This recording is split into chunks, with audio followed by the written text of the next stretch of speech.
Welcome to the video. इस video में हमने बात करनी है डेटा एनालिसिस की जर्नी के दूसरे बड़े इंपॉर्टेंट पार्ट की जानिब जो कि है एसक्यूएल। फर्स्ट पार्ट जो था वो था पाइथन के रिलेटेड। हम लोगों ने पाइथन को बिल्कुल बेसिक से स्टार्ट किया, लाइक वेरिएबल्स क्या है, प्रिंट फंक्शन क्या है, इनपुट फंक्शन क्या है, और देन ऑल द वे हम मूव करते रहे पैकेजेस की जानिब। पांडास वर्कन में देखा, नमपाई को देखा, फंक्शन के दौरान डिस्कस की, उप्स को देखा हम लोगों ने। तो अगर आप लोगों को पाइथन के रिलेटेड कोई भी क्वेरी है और पाइथन रिलेटेड आप कोई भी चीज़ सीखना चाहते हैं तो उसका लिंक भी मैंने डिस्क्रिप्शन में ऐड किया, और इस टाइम आपको स्क्रीन के ऊपर भी उसका लिंक नजर आ रहा होता है, आप वो पूरी प्लेलिस्ट को देख सकते हैं। सेकंड पिलर जो है वो है एसक्यूएल का। एसक्यूएल डेटा एनालिसिस में एक बहुत ही ज़्यादा इंपॉर्टेंट चीज़ है, तो इस वीडियो में हमने एसक्यूएल के रिलेटेड कुछ बातों को डिस्कस करना है। तो फर्स्ट वीडियो ओवरव्यू क्या है, हमने बेसिकली 4 टर्मिनोलॉजी जो बार बार रिपीटिंगली यूज होंगी, databases, DBMS, database management systems, relational database management system, RDBMS and SQL, इनके बारे में कुछ डिस्कशन करनी है। तो फर्स्टली मूव करते हैं कि डेटाबेसेस क्या होती है। What is a database? अब डेटाबेस को इस तरीके से समझें कि डेटा को इलेक्ट्रॉनिकली स्टोर करना है। लाइक जिस तरीके से अब रजिस्टर्स पे या किसी लॉग बुक के ऊपर डेटा वगैरह को स्टोर किया जाता है ना, इसी तरीके से अगर हम डेटा को इलेक्ट्रॉनिकली स्टोर करें तो वो जो चीज बनती है वो बनती है database. A database is a well organise system for storing data electronically. You can think of it like a digital cabinet, जैसे कैबिनेट्स बनी होती हैं लेकिन डिजिटल, फिजिकल कैबिनेट्स नहीं, digital cabinet where information are arranged in a structured format, making it simple to access, manage and update when needed. अब database को ऐसे समझें कि कुछ कैबन्स हैं, आप उसके अंदर कुछ चीजें रख रहे हैं। अब फायदा क्या है कि हम ये जो कैबन्स में डेटा रख रहे हैं या जो चीजें रख रहे हैं उनको हम एक प्रॉपर वे से अरेंज कर सकते हैं, अपनी मर्जी से अरेंज कर सकते हैं, अपनी मर्जी से उनको वहां से निकाल सकते हैं। तो ये उसकी इलेक्ट्रॉनिकली वे है। कुछ इसके फायदे: organized format, data arranged in a predefined structures using in tables made up of rows and columns। हम डेटा को टेबल्स, रोज एंड कॉलम्स में डिस्ट्रीब्यूट करते हैं, और रोज में किस टाइप का डेटा आता है, कॉलम से किस टाइप का डेटा आता है, डिफरेंट डेटा टाइप्स को स्टोर कर सकते हैं। ये सारा इसका बेनिफिट है, which helps in easy searching and analysis. Then uniformity, uniform data, like इसकी एग्जांपल ये है कि अगर आप लोगों ने ना maintain uniform storing same type of data है ना कॉलम, आप ये करते हैं, लाइक रोल नंबर है या आप क्या कहते हैं आईडी, तो आईडी मैंने रखी है फर्स्ट पर्सन की 1, देन 2, 3 एंड 4। अब फिफ्थ पर्सन की आईडी में रख लेता हूं लाइक एक्स वाई जी, तो जब मैं एक्स वाई जी करूंगा तो वो एरर आ जाना है, वो हम प्रोसीड नहीं कर सकेंगे। तो इसको कहते हैं यूनिफॉर्मिटी। एक कॉलम में एक टाइप का डेटा आएगा, मल्टीपल टाइप का डेटा नहीं आ सकता। डेट का कॉलम होता है तो डेट कॉलम में डेट ही आ सकती है, किसी का नेम नहीं आ सकता। देन एक्यूरेसी, जो डेटा एंटर किया जाता है वो एक्यूरेट होता है। आप रिपीटिंग, जैसे आपको एग्जांपल दिया ना आईडीज की, आईडीज को अगर हम प्राइमरी की बना ले तो हम आईडी के अंदर रिपीटिशन नहीं ला सकते, एक प्रॉपर फॉर्मेट होता है चीज का।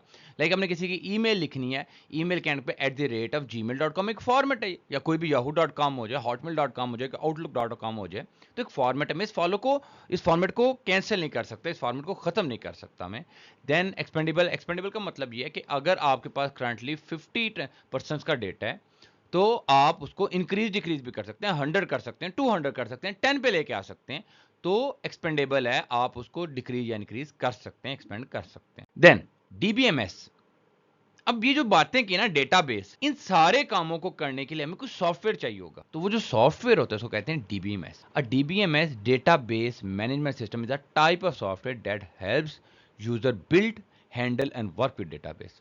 डेटाबेस बनाने में, उसको मैनेज करने में, उसको अपडेट करने में, कोई चीज डिलीट करने में, उसके ऊपर कोई फंक्शन अप्लाई करने के लिए हम यूज करते हैं सॉफ्टवेयर। वो सॉफ्टवेयर क्या कहलाते हैं? डीबीएमएस।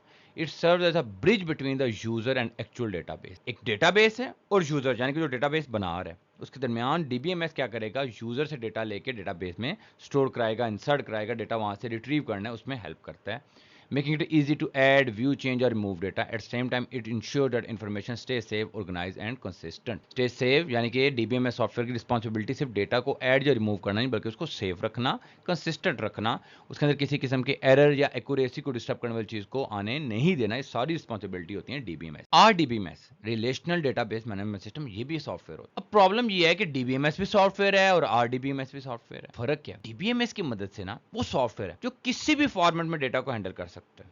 लाइक मैं आपको बताता हूँ, फाइल फॉर्मेट हो जाए, सिंपल लिस्ट फॉर्मेट हो जाए, टेबल फॉर्मेट हो जाए। आरडीबीएमएस जो वो सॉफ्टवेयर है जो सिर्फ लिमिटेड है टेबल्स की तक। डीबीएमएस एक जर्नल टर्म है, वो टेबल्स को भी देख लेते हैं, लिस्ट को भी देख लेते हैं, वो आपके पास सिंपल फाइल फॉर्मेट को भी देख लेते हैं। लेकिन आरडीबीएमएस पे है वो सॉफ्टवेयर है जो कि स्टोर डेटा है ना structured way using rows and columns inside table. Structured way में रोज और कॉलम्स की फॉर्म में जो स्टोर करें, जो मैनेज करें, उन सॉफ्टवेयर कहते हैं आरडीबीएमएस। तो DBMS general term, RDBMS limited है किसके लिए? टेबल्स के लिए। The main feature of an RDBMS is that it connect different table using relationship make it easy to manage and search. क्या फायदा है इनका कि हम मल्टीपल टेबल्स को आपस में किसी की मदद से लिंक कर सकते हैं। टेबल्स क्या हैं? Data structure tables. अब टेबल की टू पार्ट्स बहुत इंपॉर्टेंट है, रोज एंड कॉलम्स। रोज को हम रिकॉर्ड्स भी कहते हैं, कॉलम्स को फील्ड्स और एट्रीब्यूट्स भी कहा जाता है। देन प्राइमरी की ये होती है कि हर टेबल के अंदर एक यूनिक टेबल होता है, एक यूनिक कॉलम होता है जिसमें कोई वैल्यू रिपीट ना हो रही हो, उनको हम कहते हैं कीज। कीज का क्या फायदा, हम उनकी मदद से बड़ी आसानी से डेटा को रिट्रीव कर सकते हैं, स्टोर कर सकते हैं, इंसर्ट कर सकते हैं। देन फॉरेन की वो की है जिनकी बस हम दो टेबल्स को आपस में लिंक करते हैं। देन एसक्यूएल के बारे में थोड़ी बात डिटेल में, नेक्स्ट जो हमारी बात है वो एसक्यूएल के बारे में। नॉर्मलाइजेशन ये है कि 1NF 2NF, ये नॉर्मलाइजेशन की 3 टाइप्स होती हैं। बेसिकली आप ये समझें कि डेटा को प्रॉपर्ली चेक एंड बैलेंस करने के लिए ना, कि इसके अंदर कुछ एरर्स हैं, जो कुछ प्रॉब्लम्स हैं, उनको मैनेज करने के हम नॉर्मलाइजेशन का प्रोसेस करते हैं। एसक्यूएल क्या है, अब उसको देख लेते हैं। SQL standard query language. अब रिलेशनल डेटाबेस के साथ काम करने के लिए हमें किसी लैंग्वेज का इस्तेमाल करना पड़ेगा।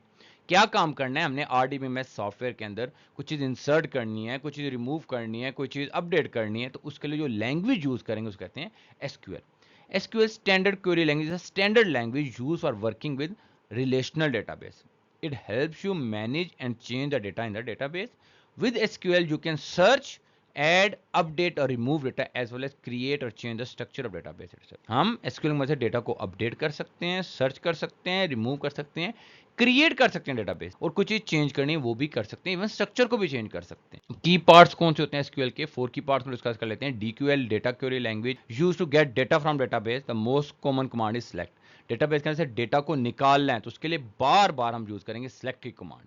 देन डेटा मैनिपुलेशन लैंग्वेज, हम इसकी मदद से डेटाबेस के अंदर डेटा को मैनिपुलेट, चेंज कर सकते हैं, इंसर्ट, अपडेट एंड डिलीट वगैरह। डेटा डेफिनेशन लैंग्वेज ये है कि हम किसी स्ट्रक्चर को, एक नए कॉलम को, एक नई डेटाबेस को क्रिएट कर सकते हैं, बना सकते हैं अपने स्ट्रक्चर के अकॉर्डिंग, तो उसके लिए क्रिएट, अल्टर एंड ड्रॉप वगैरह।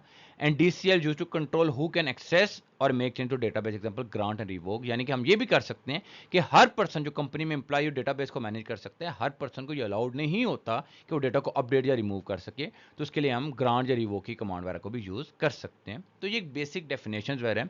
अगर आपको कोई चीज़ प्रॉब्लम है, नहीं समझ आ रही, तो जब हम प्रैक्टिकली प्रैक्टिस करना स्टार्ट करेंगे, एसक्यूएल को स्टार्ट करेंगे, तो फिर आपको समझ आ जाएगी कि बहुत ही सिंपल एसक्यूएल, जस्ट कुछ कमांड्स हैं, एक प्रॉपर वे से आपने मैनेज करना है, कोई ज़्यादा मुश्किल चीज़ नहीं है। तो जब हम वो स्टार्ट करेंगे तो आपको बड़ी इजीली समझ आ जाएगी। नेक्स्ट वीडियो में मैं आपको सेटअप एसक्यूएल के रिलेटेड जो भी ये सेटअप होगा हम उसको इंस्टॉल करेंगे, और फिर उससे नेक्स्ट वीडियो में हमने प्रॉपर्ली अपने एसक्यूएल को स्टार्ट कर देना है। Thank you.